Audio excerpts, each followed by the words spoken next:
আসসালামু আলাইকুম। ভারতে নির্বাচন যত এগিয়ে চলেছে ততই অবাক করা কিছু তথ্য আসছে দর্শক। সর্বশেষ একটি খবর দেখুন।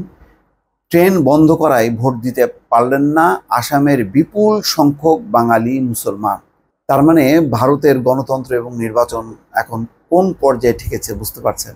এমনিতেই নরেন্দ্র মোদী এবং বিজেপি একেবারে জয়েন্টলি পুরো দল ধরে তারা কংগ্রেসকে জড়িয়ে মুসলিম বিদ্বেষী নানা রকম কথা প্রচার করছে। তাতে একটা উত্তেজনা তৈরি হয়েছে। হাজার হাজার নাগরিক, সুশীল সমাজ তারা নির্বাচন কমিশনের কাছে চিঠি লিখেছে, কিন্তু নির্বাচন কমিশন নিশ্চুপ। অন্যদিকে যেখানে মুক্ত ভোটের কথা বলি আমরা, নির্বাচন অবাধ এবং নিরপেক্ষ সুষ্ঠু, সেখানে কিভাবে ভোটারদেরকে ঠেকানো হয়েছে এই বাঙালি মুসলমানদের যারা ভোটার তাদেরকে, তার মূল কারণ দর্শক নিশ্চয়ই বুঝতে পারছেন যে এই ভোট বিজেপি পাবে না।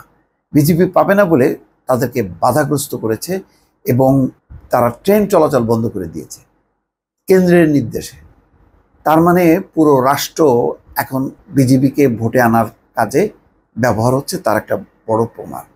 ভয়ঙ্কর। মানে ভারতকে বলা হয় বিশ্বের বৃহত্তম গণতান্ত্রিক দেশ। আজকে কোথায় গণতন্ত্র, কোথায় মানুষের অধিকার?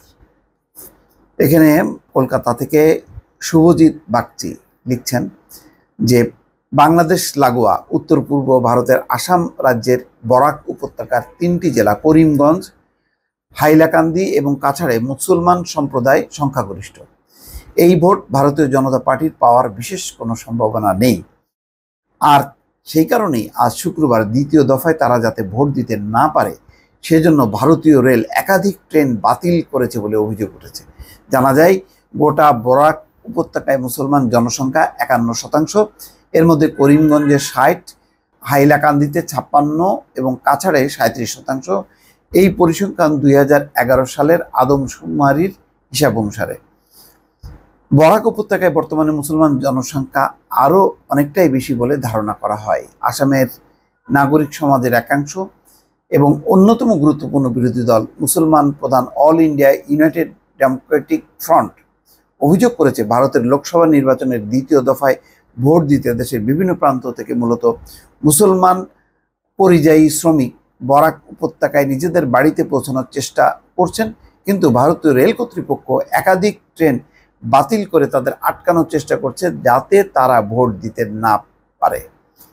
আসাম রাজ্যে 14 আসনের মধ্যে আজ শুক্রবার দ্বিতীয় দফায় 5 আসনে ভোট হচ্ছে। এই 5 আসনের মধ্যে বরাকের 3টি আসন 2019 সালে করিমগঞ্জ, শিলচর ও স্বশাসিত পরিষদ বিজেপি পেয়েছিল। 3টি আসন আর পাওয়ার আর কোনো সম্ভাবনা নেই বলে কিছুদিন আগে আসামে বিজেপির একাধিক শীর্ষ নেতা মন্তব্য করেছেন।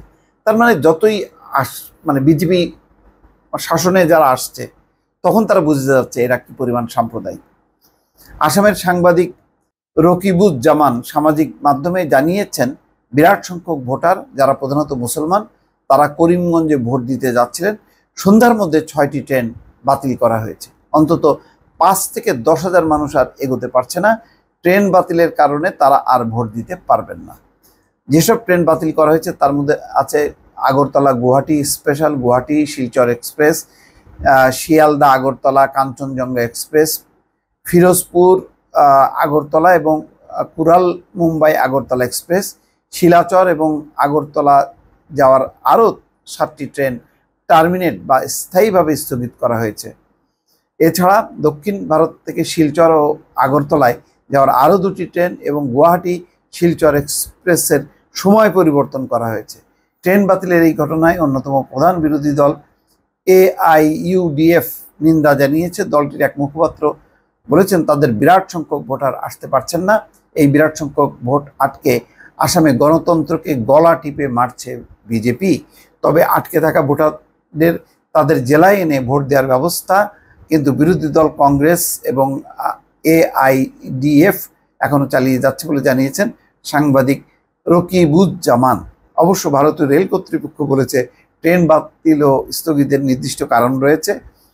তারা বলছে যে উত্তর সীমান্ত রেলওয়ে অধীনে ডামডিং ডিভিশনের জাতিঙ্গা, লামপুর ও নতুন হাঙ্গাজ স্টেশনের মধ্যে একটি ইঞ্জিন লাইনচ্যুত হয় ট্রেন চলাচল ব্যাহত হয়েছে। রেলের কর্মী ও যন্ত্রপাতি নিয়ে ঘটনাস্থলে পৌঁছে অবিলম্বে পরিস্থিতি স্বাভাবিক করার চেষ্টা চালানো হচ্ছে। যাই হোক, এখানে হচ্ছে বাঙালি অধ্যুষিত বরাক উপত্যকায় এবার বিজেপির জেতার সম্ভাবনা কম, কারণ সংশোধিত নাগরিক আইনে উপত্যকার বড় অংশ হিন্দু ও মুসলমান দুই সমাজে অসন্তুষ্ট বলে একাধিক প্রতিবেদনে উঠে এসেছে।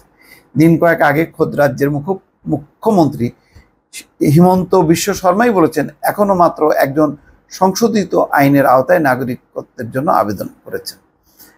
তো এই হলো দৃষ্টিভঙ্গি, এই হলো পরিস্থিতি দর্শক। নানান রকম যত রকম সাম্প্রদায়িক তথ্যপত্রগুলো সামনে চলে আসছে এই ভোটকে ঘিরে, এবং বিজেপির আসল চেহারাও সবার সামনে উন্মোচিত হচ্ছে।